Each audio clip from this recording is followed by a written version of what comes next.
We're out here at our CPAT Center. We're having an open house, and we're happy to have several departments out here represented and offering information about how you become a firefighter in their department. I was greeted with a lot of reps as I walked through the door, and it was a great experience to learn about some of the different departments and what they're looking for. They gave me a lot of information, the education I should get, what I need for their service, and how just different websites I could apply to. In addition, they get to go through the CPAT course, and they really get that one-on-one time with the proctor, telling them why the event is important to do and how it relates to the fire service. The structure of the CPAT was specifically designed to test your abilities in situations that would be very similar, if not precisely what you would be doing as a firefighter. It was a little bit challenging. All the events individually are doable, but when you put them together and your time doing it, you definitely get that anxiety level going. For me, I get the adrenaline. I like it. Definitely in the military. I mean, we have a combat fitness test, which is somewhat similar. You do events at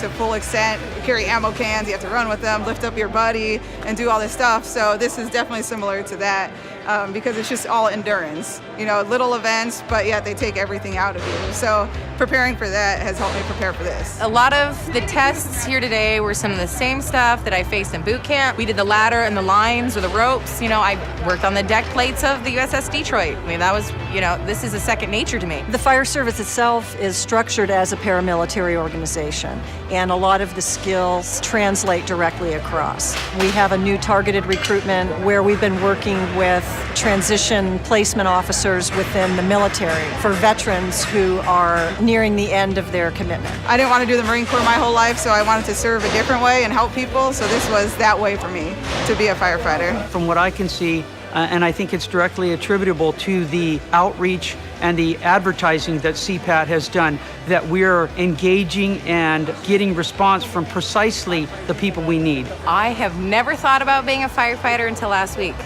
For the very first time, I saw a poster on Facebook, and it showed a female snowboarding, and I've done that. And it showed a female in a military uniform, and I've done that. And then it said, if you can do this, you can do this. And it showed a bunch of females in firefighter equipment, and I never thought about it. I think the fire service needs to be reflective of the community they serve. And when there's a victim or somebody in need, they need to see people who are like them, who represent their community. So they need to see a diverse workforce. The future's in good hands. Women obviously can do this job very well and can be wonderful ambassadors as well as firefighters in their communities. When I grew up, I didn't grow up wanting to be a firefighter, unlike most of the men that I work with.